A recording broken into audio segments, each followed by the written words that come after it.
করে দেখতো মেলা হলে পুজো হলে হাতে 10টা টাকা দিয়ে বলতো যে যা মায়ের সঙ্গে পিসির সঙ্গে বন্ধুদের সঙ্গে একটু মেলা ঘুরে আয়।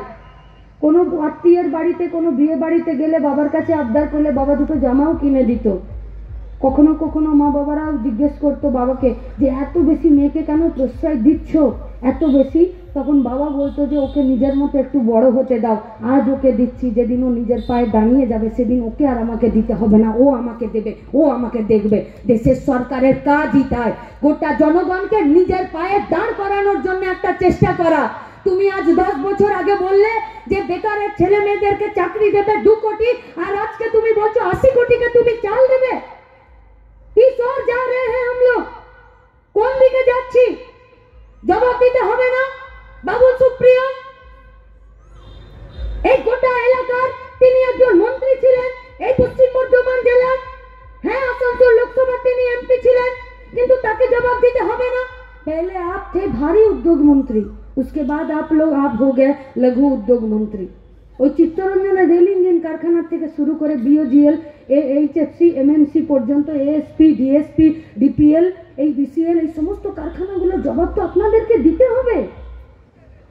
আপনি তো পারছেন না জবাব দিতে, কি বলবেন আপনি? তাই কখনো কোনো ভগবানের নাম করে, তাই কখনো কোনো সামনের ভাতাকে নাম করে আপনারা ভোটে নামছেন। এটা দেশের ভবিষ্যৎ। আরে ফোনেও 5G চলে এলো, আর আপনি তো 1G থেকে আরো পিছনে চলে যাচ্ছেন টিপটপ ফোনে। এগিয়ে যাব না পিছিয়ে যাব? কি করব কি আমরা? একটা কারখানায় যান, গায়ে গতরে খাটান, যে লেবারদের প্রয়োজন হতো সেখানে মেশিন বসছে, আপনি মেশিনের বিরোধিতা করতে পারবেন না? পারবেন না। আর্টিফিশিয়াল ইন্টেলিজেন্স আসছে, মেশিনে কাজ হবে। গ্রামের 100 দিনের কাজে পর্যন্ত মেশিন লাগিয়ে দিচ্ছে। তাহলে গোটা দুর্গাপুর, গোটা পশ্চিম বর্ধমান, গোটা পশ্চিমবঙ্গের বেকার ছেলে মেয়েদেরকে আপনি যদি ট্রেনিং না দেন মেশিন চালানোর, আপনি যদি তাকে কারিগরি দপ্তরে, আপনি যদি তার দপ্তরের মাধ্যমে তাকে যদি আপ টু ডেট না করেন, তাকে যদি যোগ্য না করেন, তাহলে সে কি আগামী দিনে এই সব কারখানাগুলোতে নিজের কাজটা জুটিয়ে রাখতে পারবে? छिलो तो labour welfare scheme Modi ji का आने से पहले कि कारखाना में जो भी कॉन्ट्रेक्चुअल लेबर काम करते थे, যে সমস্ত অস্থায়ী কর্মীরা কাজ করতো, যার বেতন 10,000 টাকা, যার পিএফ আছে, ইএসআই আছে, নেই কি নেই তার কোনো ঠিক নেই, এই গোটা দেশের মধ্যে লেবার ওয়েলফেয়ার স্কিম ছিল। যে ওয়েলফেয়ার স্কিমে সে তার বেতন পাচ্ছে কিনা, ছুটি পাচ্ছে কিনা, তার উপরে শোষণ হচ্ছে কিনা, তার ভবিষ্যৎটা দেখা হবে কিনা, তার জন্য যে ওয়েলফেয়ার স্কিমগুলো ছিল, ওয়েলফেয়ার যে স্কিমগুলো, সেই স্কিমগুলো তো আপনি এসে বন্ধ করে দিলেন। আজকে এসএস আলওয়ালিয়া থেকে দিলীপ ঘোষ পর্যন্ত আপনারা এই প্রশ্নের থেকে, এই কথা থেকে নিজেদের মুখ ফেরাতে পারবেন? পারবেন? पूछिए, जो लोग आ रहा है वोट मांगने के लिए बीजेपी की तरफ से, तृणमूल की तरफ से, कि গোটা দেশ জুড়ে যে লেবার ওয়েলফেয়ার স্কিমগুলো ছিল, সেই স্কিমগুলো আজকে কর্পূরের মতন হাওয়া কেন হয়ে গেল? কে দেখবে কন্ট্রাকচুয়াল লেবারদেরকে?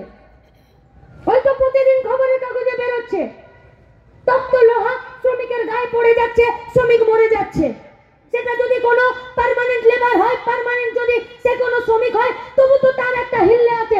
যদি একটা কোনো অন্য অস্থায়ী লেবার, একটা যদি কন্ট্রাকচুয়াল লেবার হয়, কারখানার মালিক তার দায়িত্ব নেবে, তার বাড়ির অন্যজনকে চাকরি দিতে হবে? পারবে? কেন লড়তে হচ্ছে প্রত্যেকদিন শ্রমিক ইউনিয়নগুলোতে? কারা লড়ছে বাঘের বাচ্চার মতন, আর কারা মালিকের সঙ্গে দালালি করে শ্রমিকের প্রাপ্যটা মেরে নিচ্ছে? খুঁজে দেখতে হবে না? ভোট তো টিভির পর্দায় হবে না, ভোট তো খবরের কাগজে হবে না। আচ্ছা ছেড়ে দিন, লেবার ওয়েলফেয়ার স্কিমগুলোকে বন্ধ করে দিলেন। আরে লেবার ওয়েলফেয়ার স্কিমগুলোকে চালানোর জন্য তো পিঠে একটা ল্যাপটপ, কানে একটা ওয়াকি টকি, আর একটা মোটরসাইকেল নিয়ে এই কারখানার গেটগুলোতে লেবার ওয়েলফেয়ার স্কিম থেকে কয়েকটা ছেলে সেই কাজগুলোকে করে নিয়ে কম্পিউটার ল্যাপটপে সেই লেবারের নামটাকে অন্তর্ভুক্ত করে নিয়ে লেবার কমিশনের সাথে দিল্লির পার্লামেন্ট পর্যন্ত আর এই রাজ্য সরকারের সাথে একটা লিয়াজো মেনটেন করে সেই শ্রমিকের ভবিষ্যৎটা সুরক্ষিত করছিল। আপনি তো স্কিমটা বন্ধ করে দিয়ে সেই ছেলে মেয়েগুলোর তো কাজটা খেয়ে নিলেন।